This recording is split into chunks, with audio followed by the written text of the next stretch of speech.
menyampaikan update hasil dari sidang tanggal hari ini, bahwa sidang hari ini tadi pertama agendanya masih tetap pemeriksaan bukti berupa saksi yang diajukan oleh penuntut umum, dan sidang hari ini tadi sesuai dengan permintaan majelis hakim pada sidang yang lalu bahwa ada 3 orang saksi yang dipanggil, yaitu saksi atas nama Dito Mahendra, saksi pelapor dan korban, dan 2 orang saksi lainnya. Dalam persidangan hari ini hanya hadir 1 orang, dan tadi ketika akan didengarkan keterangan saksi, penasihat hukum dari terdakwa merasa keberatan karena penasihat hukum meminta agar keterangan saksi yang didengar lebih dahulu adalah saksi korban atau saksi pelapor atas nama Dito Mahendra.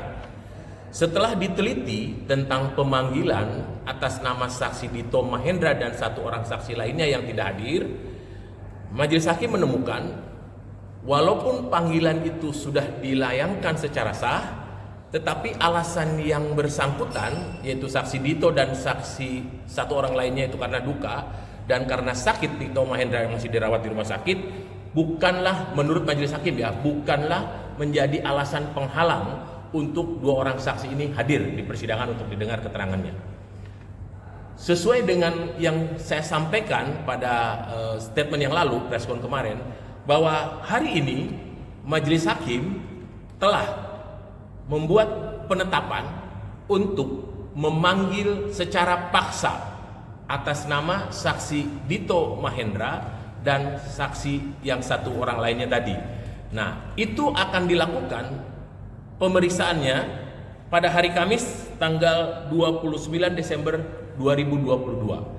Jadi pada hari Kamis 29 Desember 2022, saksi Dito Mahendra dan 1 orang saksi lainnya karena alasan duka tadi, karena tadi saya sudah sampaikan menurut majelis hakim bukan sebagai suatu alasan yang bisa menghambat atau menghalangi yang bersangkutan untuk hadir di persidangan, kemudian majelis hakim dengan penetapan upaya paksa untuk dihadirkan di persidangan pada tanggal 29 Desember 2022. Tetapi majelis hakim tetap menghimbau atau meminta melalui penuntut umum agar saksi Dito Mahendra dan saksi yang tadi 1 orang lagi yang karena duka untuk secara sukarela hadir.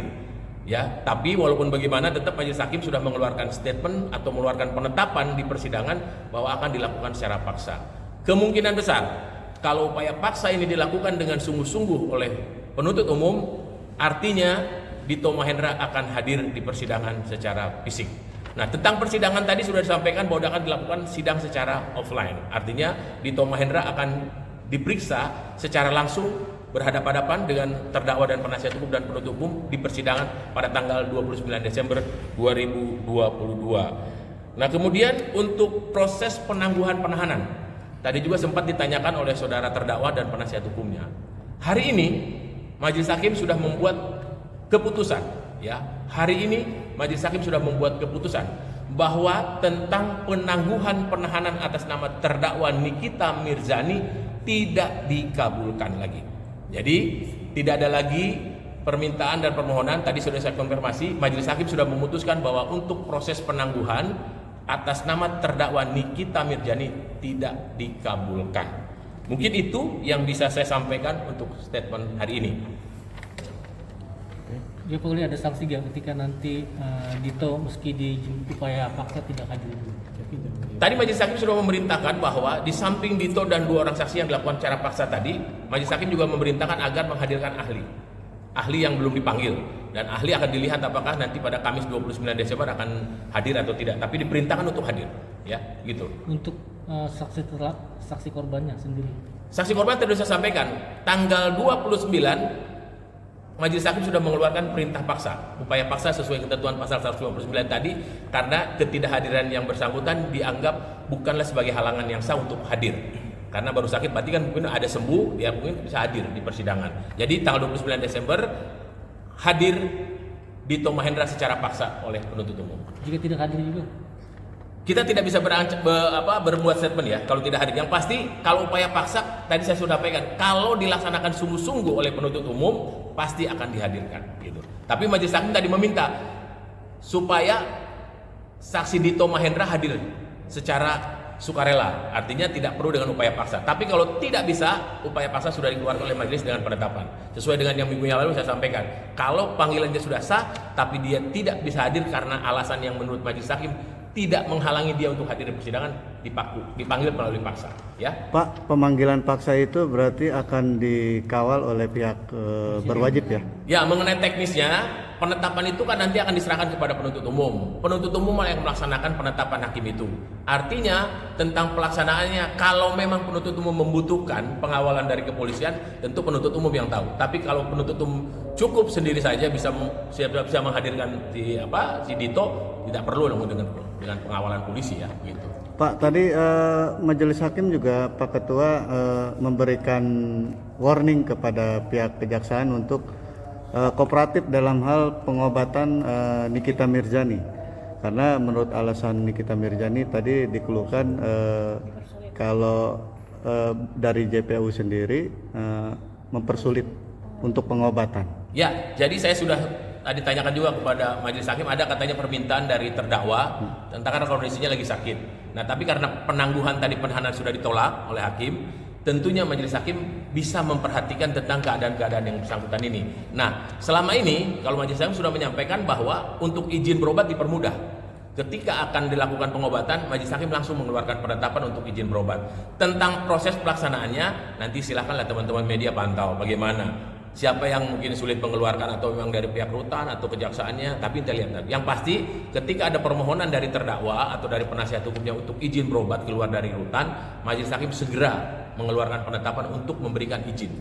Dan itu sudah dilalui kemarin, minggu yang lalu kan sudah diberikan izin. Cuma pelaksanaannya memang semua harus tergantung kepada penuntut umum sebagai eksekutornya. Ya. Dan tersangka sendiri tadi sempat mengapresiasi kepada Pak Ketua yang telah memberikan akses atau mempermudah proses pengobatannya. Menanggapinya gimana, Pak? Ya, saya pikir itu memang bukan mempermudah, memang itu haknya terdakwa. Dalam KUHP kan diatur.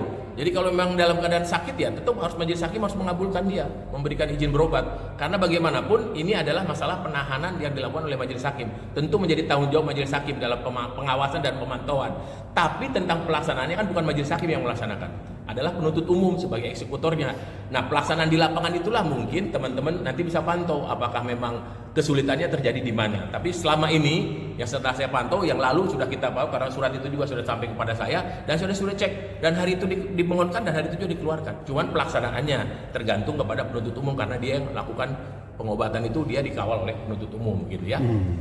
Pak, kalau upaya paksa gagal, Pak, apa ada sanksi untuk jaksa penuntut umum yang akan diberikan, Pak? Gagal yang mana?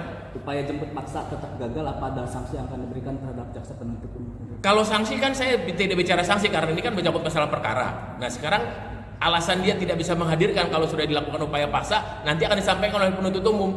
Karena menurut majelis hakim tadi disampaikan sakit itu bukan halangan yang sah untuk tidak bisa hadir di persidangan.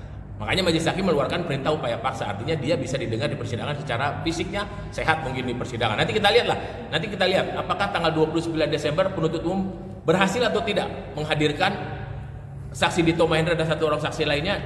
Kalau dia berhasil, ada dua capaian yang bisa dilakukan oleh penuntut umum. Satu, melaksanakan penetapan majelis hakim. Kedua, dan menghadirkan secara fisik saksi Dito Mahendra untuk mempercepat proses pemeriksaan perkara ini, ya, supaya tidak terkatung-katung, ya.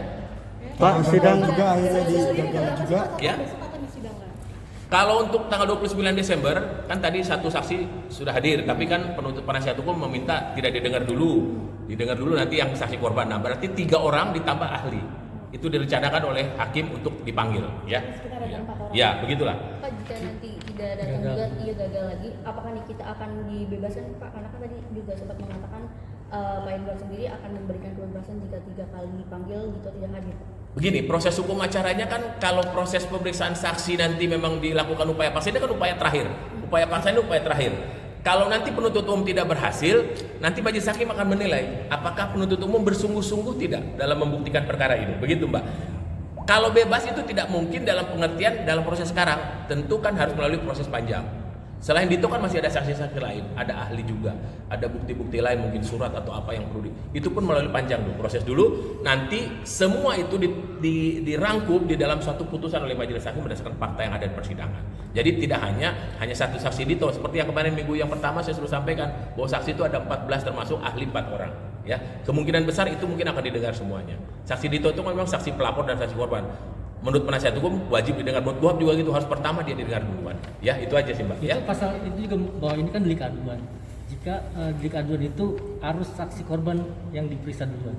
Ketika itu tidak ada berarti itu batal atau gimana? Sementara ini kan majelis hakim sudah melakukan upaya paksa dan sudah mengakomodir keinginan dari penasihat hukum untuk menghadirkan Dito dan didengar pertama duluan. Nah sekarang upaya paksa ini kita lihat Mas ya. Nanti tanggal 29 kita lihat apakah penuntut umum berhasil atau tidak. Artinya tadi keberhasilan menghadirkan Dito, keberhasilan dia melaksanakan penetapan, karena penetapan itu wajib hukumnya dilaksanakan oleh penuntut umum sebagai eksekutornya. Itu Mas, kita lihat nanti. Saya tidak mau berbuat statement sekarang karena statement ini takutnya salah nanti ketika tanggal 29 dia hadir. Nah, itu kan semua statement Bapak tadi pertanyaan tertutup semua media sudah. Kan nggak bisa lagi bertanya itu. Nanti kita lihat. 29 tidak hadir, kita buat statement baru. Kalau hadir, kita buat statement. Kalau Oke? tidak hadir akankah diberhentikan sidang ini? Karena ini kan delik aduan. Pemeriksaan persidangan tidak bisa dihentikan. Kemarin kan sudah sampaikan yang sidang statement kemarin, press conference kemarin. Persidangan ini tidak bisa dihentikan karena tidak diatur oleh KUHP. Tentu ujungnya nanti kepada putusan. Nanti kita lihat putusannya akan apa. Mempertimbangkan semua tentu kan. Kalau memang tidak hadir misalnya, ini kan bicara kemungkinan ya. Kalau memang tidak hadir Dito, apakah pemeriksaan ini akan dilanjutkan terus tanpa mendengar keterangan Dito? Mungkin saksi yang lain didengar.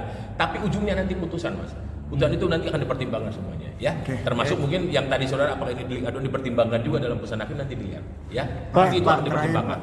Terkait tadi ngamuknya Nikita Mirzani di ruang sidang, tanggapan dari pengadilan itu bagi seperti apa? Ngamuknya karena apa ya Mas? Saya belum. Lempar mic sama lempar Ya, berkas Pak. pukul mic sama Lempar mic, lempar lempar berkas. dokumen. Enggak, maksudnya ngamuknya karena apa? Maksudnya alasannya karena apa? Kenapa? Penangguhannya ditolak Pak. Oh ditolak. Ya. Padahal karena alasannya masih DBD Pak. Nah ini saya tidak buat statement itu kan karena memang perilaku ya. Perilaku artinya tingkah laku dari terdakwa bisa bermacam-macam. Tapi yang pasti itu kan di luar prosedur hukum acara yang saya jelaskan. Kondisi seperti itu bisa terjadi pada kondisi Nikita Mirzani sekarang dalam kondisi yang tertekan. Artinya sudah beberapa kali sidang tapi saksi tidak pernah hadir. Tapi kan sudah dieliminir oleh majelis hakim dengan tadi memerintahkan supaya dipanggil paksa.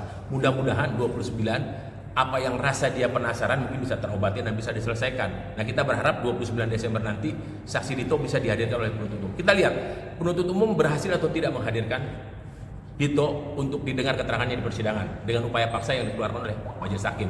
Saya kira majelis hakim sudah bijaksana mengeluarkan upaya paksa karena upaya terakhir itu yang harus dilakukan sesuai dengan ketentuan KUHP. Hanya itu yang bisa dilakukan. Tapi kalau misalnya Nita masih kecewa dengan sekarang, ya kita wajar saja. Mungkin karena kekecewaan beliau seperti yang sampaikan Mbak ini kan, mungkin ada kekecewaan ya wajar kita. Tapi itu kan di luar proses hukum acara yang kita kenal ya Mas ya.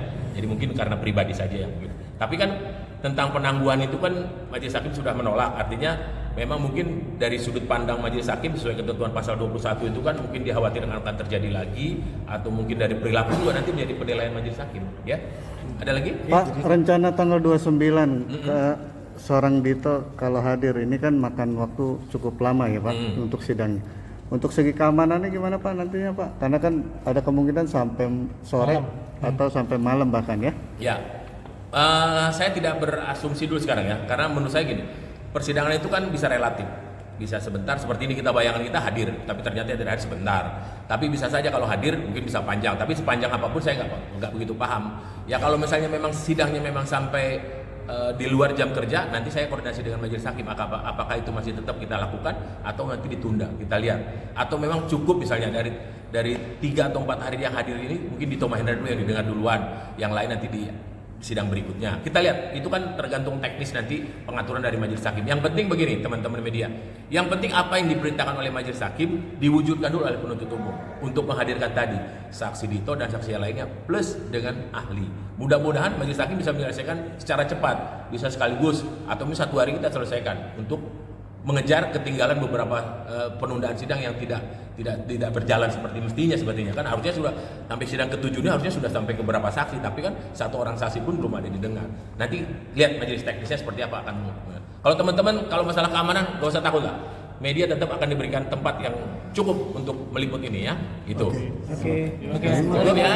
Baik. Yuk. Polri Silakan. sama